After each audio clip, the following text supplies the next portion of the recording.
Welcome to Julie Whitney Scott Presents Let's Talk Theater, a Mind for God production sponsored event, heard only on WGRN LP 94.1, the Green Renaissance Station. Let's Talk Theater. So excited to have you out there listening with me today. Today on Let's Talk Theater, we have someone that's returning to talk to us again about these wonderful, wonderful musical productions out there that we can license as theater companies. We like to bring stuff that's new. We like to bring stuff that's old. We like to bring things that are just standard and the classics. Of course, you always got to have the classics that come in. And then you also have to have wonderful new works by people who compose beautiful, because that's where we get our music from. That's where we get our plays from. We have to keep moving. And there are so many wonderful things out there that we can license to produce on our own theater, on our own company name that's already been done for us. I want to welcome once again back here to Let's Talk Theater, Miss Terry. Terry, tell everybody who you are and what you represent so that they know how they are going to be able to be so blessed by what you, your husband, and your company have to offer us. Well, I'm so glad to be back and talking with you again. I'm the managing director of TND Musicals. It's a licensing company. We got an incredible opportunity in the 90s to produce theater. We were given a 10,000 square foot space in a shopping mall to produce theater. And within 6 weeks, we were up and running. It wasn't such a miracle because we had already been producing shows in malls, touring the country. Actually, we'd been to about 26 different states by that time. And they called us and they said, but you haven't produced here, so let's do it here. And it turned out that they had lost a lot of tenants because it was a big new mall coming by and a lot of people were moving over there. So they just wanted to try it out. And we were their marketing. So they gave it to us for free, 10,000 square feet in a shopping mall, which was amazing. So we took a lot of the shows that we'd already done, expanded them a little bit, and got started in 1991 and produced at the end of the time. We ended when our arrangement with the mall was that at the end of the time, when they booked all the spaces, the theater would be the last one to leave. And we did our job and they asked us to leave. We understood we couldn't pay. It was like at that time, I don't know, $10,000 a month or something. I'm just making that up, but it was something astronomical that as a theater we could not have done, even with the biggest donors and all creation. I don't think. So we ended up at our end. We had done 39 musicals. Daryl wrote them all. Luckily, we had some in the can already because we had been touring with them. So it wasn't like totally starting from scratch, but 39 musicals. We produced them all, several more than once. And then we went from doing family theater shows that were one-act shows into full-length shows. And then we also produced some small book musicals, Ruthless the Musical, Jerry's Girls by Strauss, Song of Singapore, some of those small, wonderful musicals to give Daryl a break because he couldn't write just nonstop. So anyway, so we have now retired from our school teaching. After the theater closed, we went back to our regular careers, which we were both high school music teachers, choral music teachers, and directed all the musicals at our schools. And so then we decided, well, we're just going to open the vault and pull out those shows. And now we have an orchestrator that we're working with. So he is creating orchestrations, full orchestral scores for the shows. And we're putting together production packages, some of them with innovations that even the big guys don't have. So I'm really proud of those things. And now all they do is go to our website, and we have one of them up already that they can look at and consider. It's called the Canterville Ghost. And everything is at our music distributor. That's jwpepper.com. If you go to JW Pepper, they're an international music distributor. So the shows are all there. We have three other ones since we talked last. I forget when that was, but since we talked last, we have three more. We have The Case of the Counterfeit Napoleon, and that's the full-length version. And then the one-act version is called Mr. Sherlock Holmes. So some people, prefer the one acts and want to tour with it or whatever. They're really good for that. Small cast musicals, and then the fourth one is for Christmas. Wilbur the Wishing Elf. It's a one act family show. It was probably our most popular Christmas show. So Yes. you said the Christmas one is up right now, right? It's all available. It's not up yet. And the reason is because, and one of the things I wanted to talk about today is we need to make demo recordings of the music. So we decided to take a big plunge and record at home. We've got a whole downstairs that's now all set up as a recording studio. So that's taken us some time to get that all set up. Now we just have to find the singers. We need the talent to do the recordings. And as soon as all the shows are, those 4 shows are ready, and if anybody wanted to license them now before the demos, the Canterville Ghost is already, it's up on JW Pepper completely with the demos and all. But we want to redo those now that we have the studio. And hopefully we can find the people and get it all up there. But those 4 shows are available. The other ones are coming as quickly as we can. Talk to us about the play that's already up there. What's it about? I'm sorry, The one that we can get now, the Canterbury. the Canterville Ghost. Okay, it's based on a story by Oscar Wilde. And it's, you may think a ghost story might be scary. And it is a little bit scary. There is the main character, the 400-year-old ghost that haunts the castle. So Americans come to visit this castle, and I think they're actually probably going to move in and buy it and move in. But these Americans come, and the British housekeeper is very put off by the fact that she doesn't want Americans coming into their castle. And she kind of likes the fact that she's never seen the ghost, but she knows he's there, and she kind of likes their arrangement. And so the Americans come in, they want to change everything, and it's really funny in places. It's touching at the end. The ghost is tired of haunting the castle, and so it all works out well for everyone. I'm not going to give away all the answers, but yeah. Now, this is a question that I think that people that are watching my show want to know. The plays that are available. What's are they able to be diverse? Can we include all races, different races? Can we, or are this play set up just for a specific race of people? Is this a No. play that's interchangeable? How talk to us about your company and the plays that you're producing, because that's important right now in today's age. And Absolutely, and people want to know, when I get this play, what can I do with this play? And that's usually based on how it's written. Correct. So that is a very, very important thing. And I'm so glad more and more theaters are really addressing that issue. We obviously wouldn't have anything to do with the casting, because that would be up to the director. Whoever licenses the show ends up, making the choice of the cast. But I can't think of any. I mean, Americans come to England.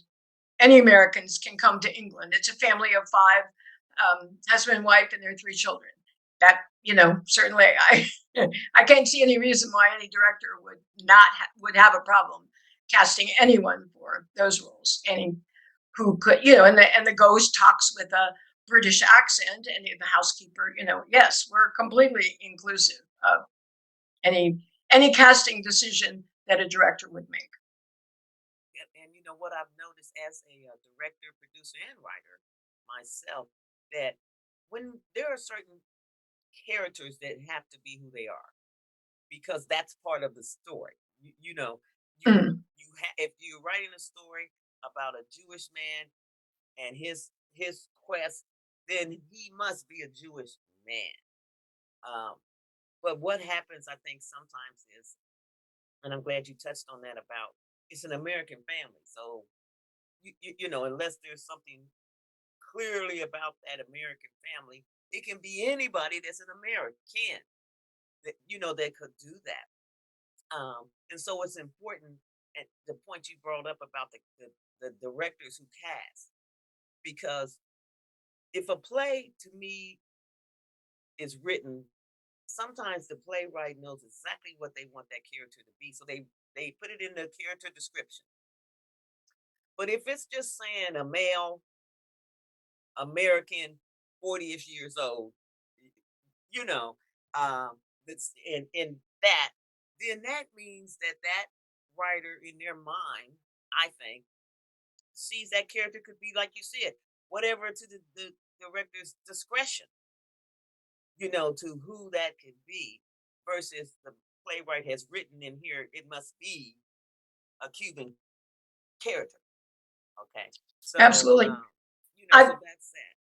Go I ahead. want to mention that the most exciting thing in non-traditional casting I've seen, well, I wish I'd seen it in person, but I love the fact that they did 1776, I think on Broadway with an all-female cast, and they got permission to do that.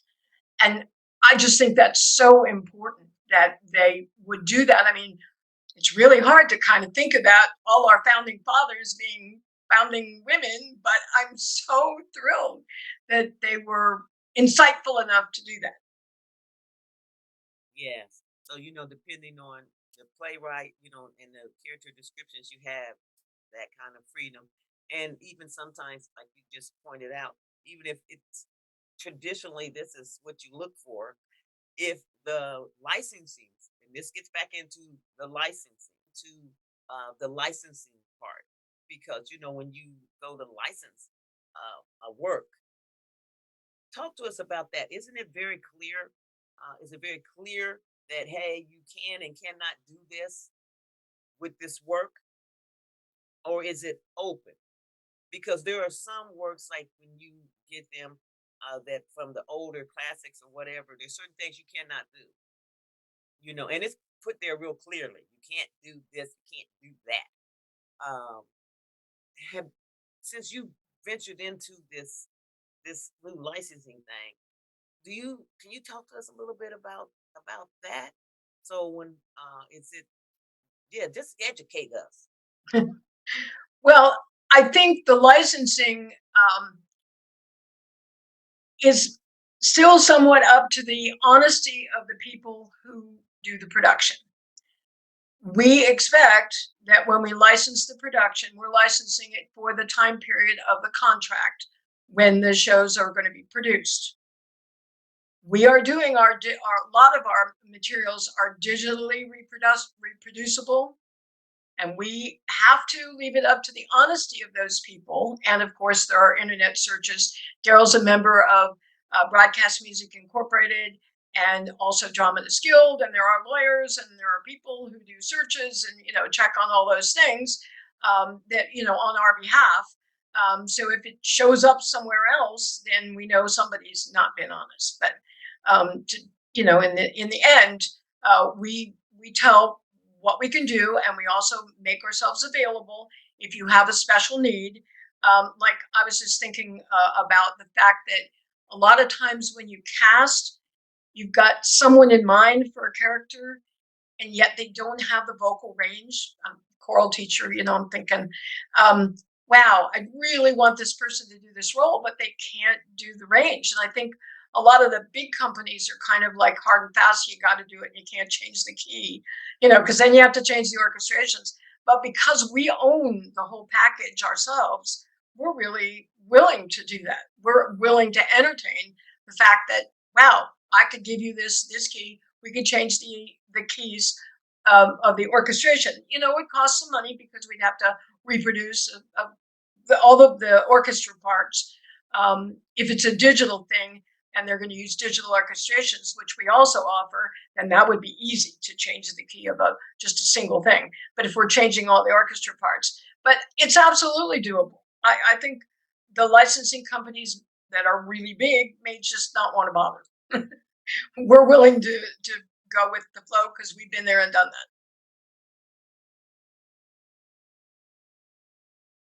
that. That's some really good information that you're giving out there.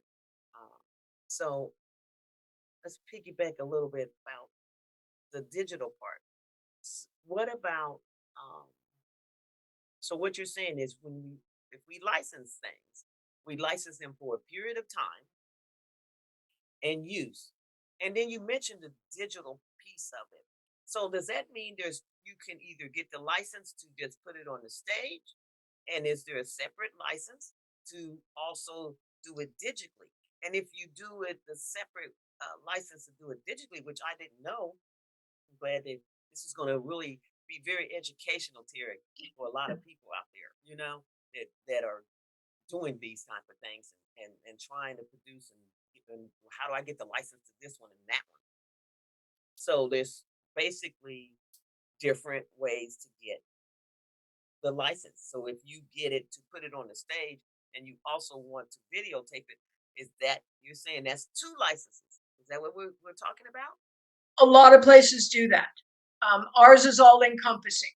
When they get the rights to do it, they get the entire rights to stream it, to mechanically produce it.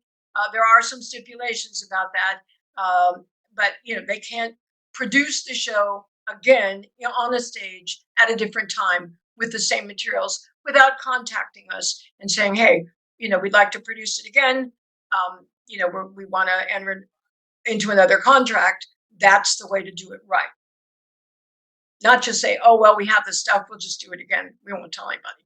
That's really disappointing for the composers, for the people who make a living doing what they're doing. Yeah, you're right about that. As artists, we need to have people respect our work Right. and be accountable for making sure that they're protecting our work if they're using it. So, and then, so in other words, and I think this is another question somebody's probably thinking. So I get the rights. Does that mean I can only show it again? So what do I do with the digital piece? Is that like now it's done? You can't. It's just you have this thing. You can no longer use it, or is that also part of the contract where okay, I'm going to do this digitally, and I may want to show this on my website again next year? Do I have to also contact the licensor again to do that? Now, that's all part of the package. When you sign the contract, you get for that particular production. Once you record it, video record it, you can't do it again and say, "Oh, well, it's just another cast." No, that doesn't work. Yeah, because that's another production. So, Right. I don't care how you cut it. That's exactly. If you're Exactly. doing it all over again, Yeah. that's another production. How difficult was it, Terry, to go from, you guys, you and your husband have a very long career in the theater, from having your own place and then having to lose that space. And then, okay, well, now I'm going back to teaching, but still doing what you love, still doing that, and then retiring and now doing this next piece of, okay, licensing our stuff, getting out there. What's been the most difficult thing, if there's been anything difficult, and what's been the most rewarding? Mm. Well, we consider this our act two.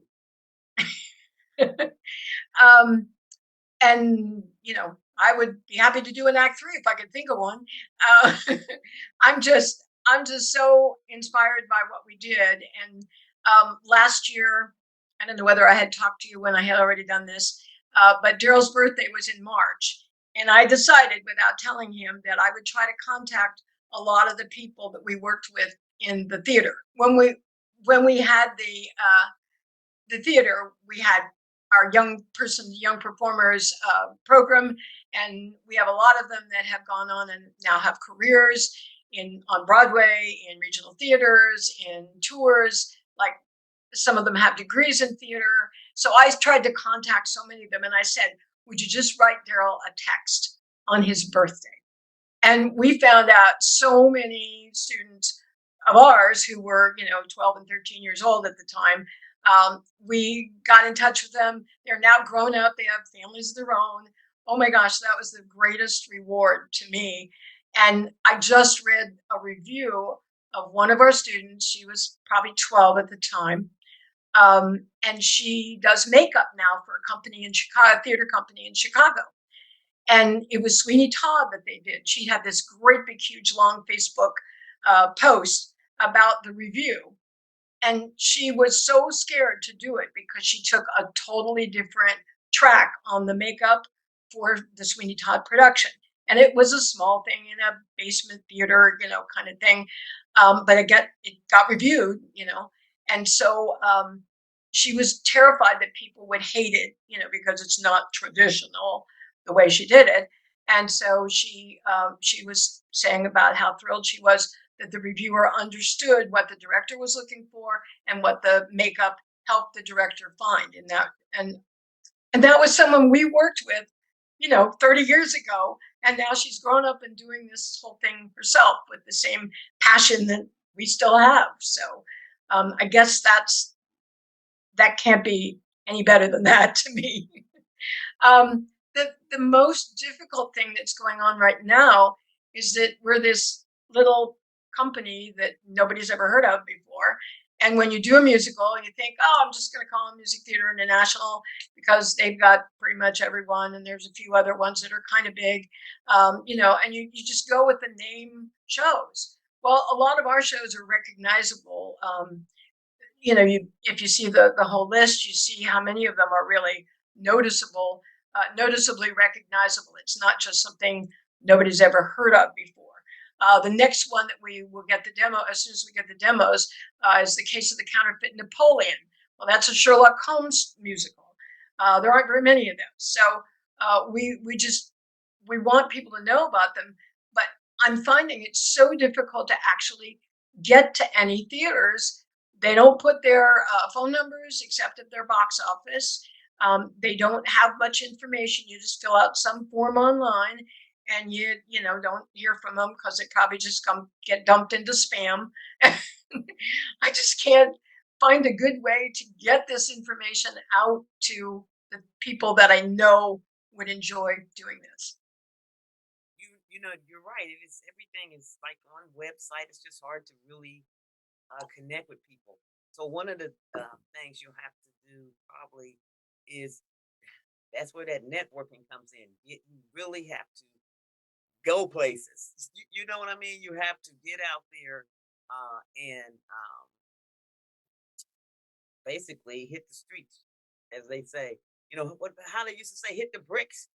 Back in those days, when there was bricks on the street, that was hit the bricks, and start doing that. It's interesting because the fact that we produced all the shows sometimes cancels out our ability to submit. They don't want things that have been produced, even though it was, 30 years ago. And like the Canterville Ghost, Daryl wrote 3 more songs, added dialogue. It's really considerably different than it was when we did it, 30 years ago. So, right. And I want to, just for anybody who might watch this, give a shout out to a place in New York that I have joined that is such a wonderful networking place. It's called Theater Resources Unlimited, TRU, Theater Resources Unlimited.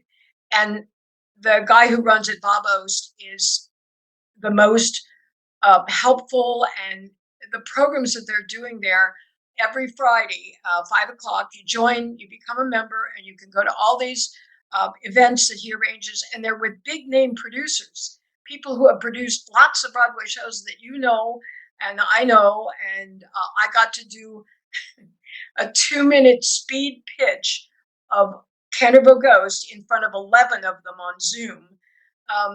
Like, that was unbelievable to say it all 11 times in a row to these people who, could make or break your show. We didn't get anywhere there, but I mean, that place, everybody should join that really wants to make connections. Theater Resources Unlimited in New York.